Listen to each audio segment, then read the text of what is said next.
Hello, Dr. Brant Hulsebus here, and welcome to another edition of Ask the Chiropractor. Ask the Chiropractor is my little podcast that I do when someone has a question about chiropractic or chiropractic care. I try to answer. I'm a chiropractor here in Rockford, Illinois. I'm a proud graduate of Palmer College of Chiropractic, and I'm happy to be the team chiropractor of the Rockford Ice Hogs. Let's dive into it.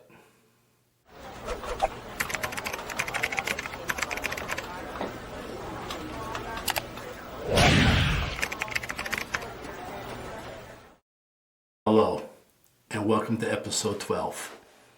If you've been with us the last 12 weeks, we've been on quite a journey discussing everything you can discuss about chiropractic care. And I've always wanted to do this podcast because I've always said if you have questions about chiropractic or chiropractic care, the only person that's qualified to answer those is a chiropractor. Now, how do I know this? Well, since 2004, I've worked with the Rockford Ice Hogs hockey team as a team chiropractor. And I got to sit side by side with numerous medical doctors, orthopedic surgeons, general surgeons, and doctors of osteopath. And we have to go to so many games together. We get talking and discussing different things about hockey, but more about what we do every day. I ask them questions. Hey, I have a patient. They're having a transplant of a liver. How long would they be in the hospital for? I don't know. I'm not a surgeon. No, I asked them. And they've asked me numerous questions about what I do. And I kind of learned about what they think, what they talk about, and what they think about as chiropractors. And I've learned they don't know much about what we do as chiropractors. And there's something against them. They're not chiropractors. I know very little about dentistry. Very little. Because I never studied that. It's not part of what we learn as chiropractors. So as medical doctors, they don't learn what we do as chiropractors, so they're kind of ignorant. So I started this podcast many years ago about Ask the Chiropractor. And I wanted to take a time out and do a 12-week episodes about just general everything.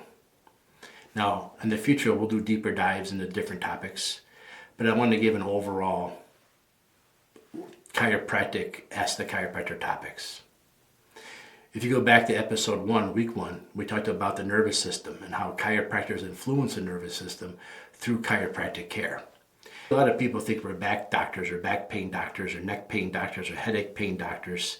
In reality, we access your nervous system through your spine. We try to influence your autonomic nervous system, your sympathetic or parasympathetic, your fight or flight nerves, maybe it's a more common term. If you want to learn more about this, go back and listen to episode 1. We do it all the time. Then we talked about one of the most common findings in our practice today when people walk in through our door. They're having neck issues. My neck hurts, my neck this. We talked about how people get neck issues. We talked about the society and the things that we do in today's world. And I gave some ideas how to try to fight back against it. Not just with chiropractic, but with different stretches and exercises.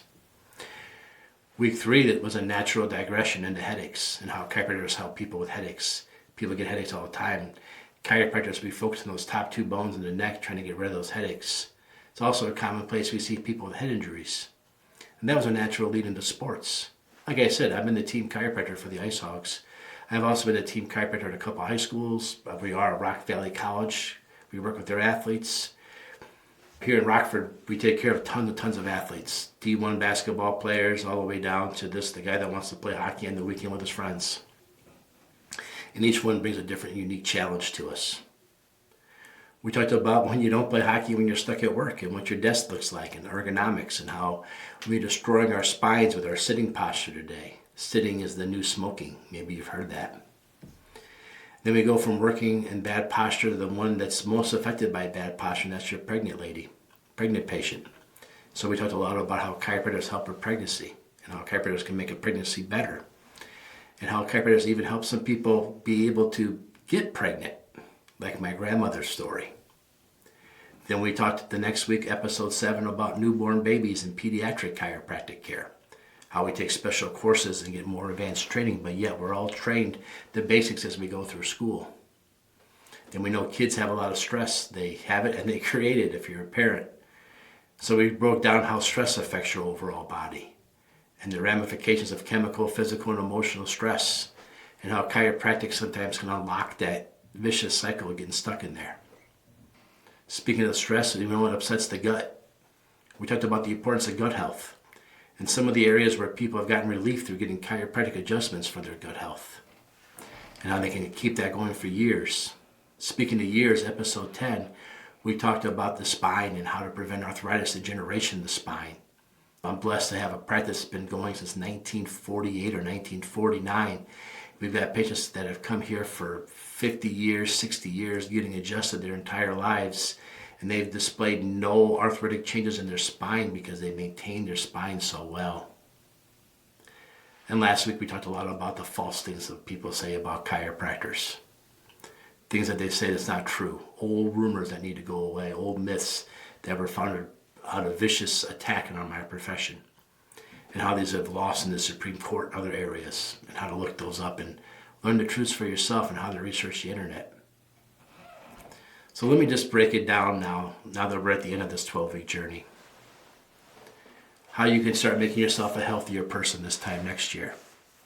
Of course, the first step I recommend is a good chiropractor. Now, what I look for in a good chiropractor.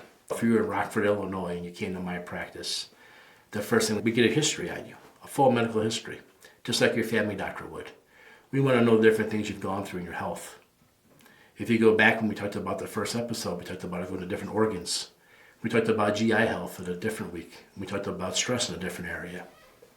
The more of those things I know about your past history, the more I can detail focus my chiropractic care or my chiropractic examination where I'm going to search to see where we can help you. Next, we do a chiropractic exam, not an orthopedic exam. We're not orthopedic doctors. Some insurance companies require us to do a bunch of orthopedic tests, but they don't really tell us what we need to know. So we might do an orthopedic test, but we combine it with a chiropractic exam. The chiropractic exam will show us how your biomechanically are moving or not moving, where we may or may not find fixations. After that, we usually do an x-ray exam. And chiropractors, we use the same views as medical doctors. We just make sure ours are always standing up. Now, 20 years ago, that wasn't a common thing. Today it is, pretty much across the board. The only thing different we do with our x-rays is we're chiropractors. We put the left on the left and the right on the right. So we're looking at you from behind. That's the side we work on, typically. Then after that, your chiropractor should be able to give you a care plan, a guide.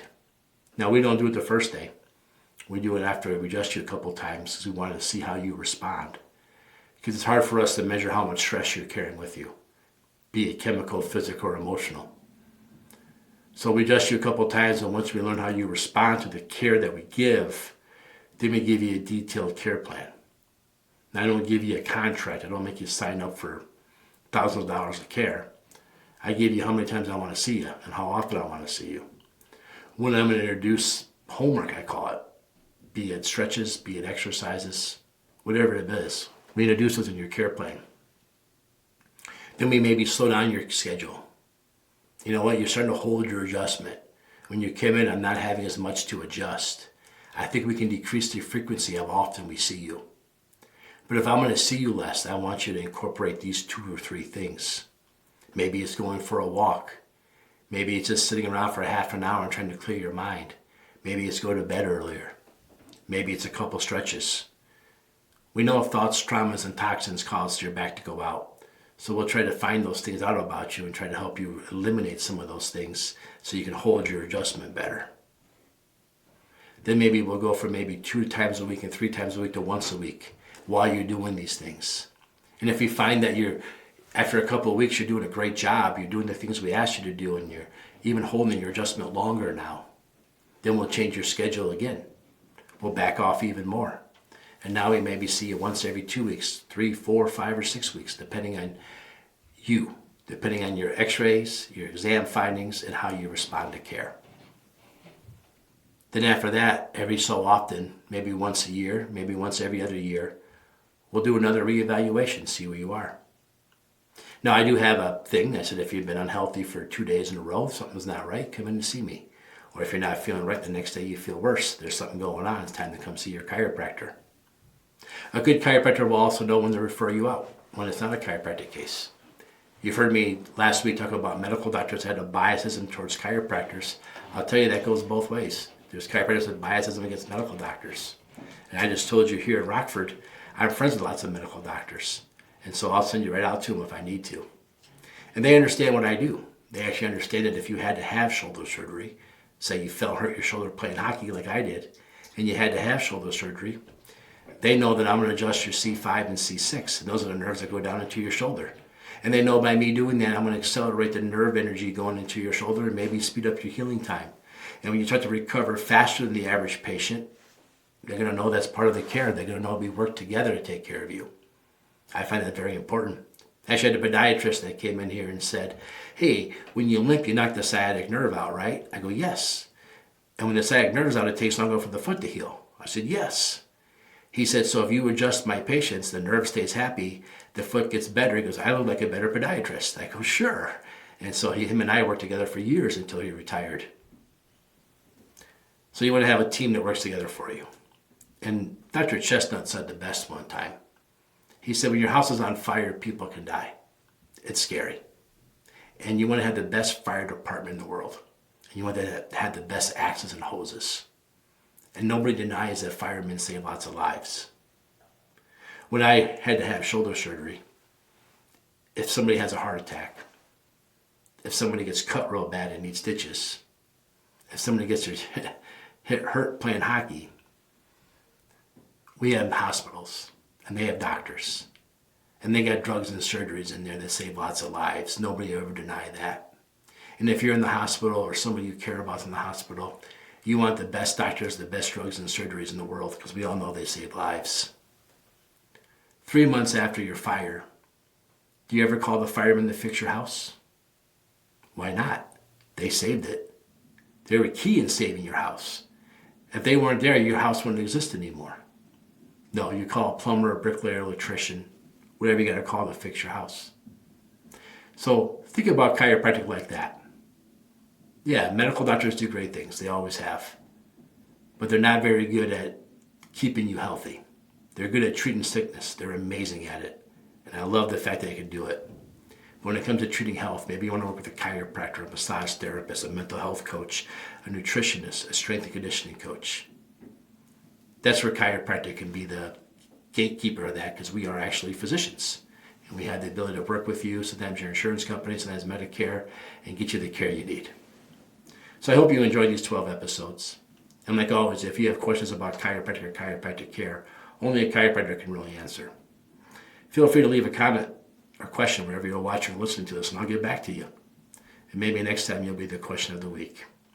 Thanks for joining me on this 12-episode journey. It's been kind of fun doing this. Maybe I'll have to come up with another 12-episode topic. Thank you.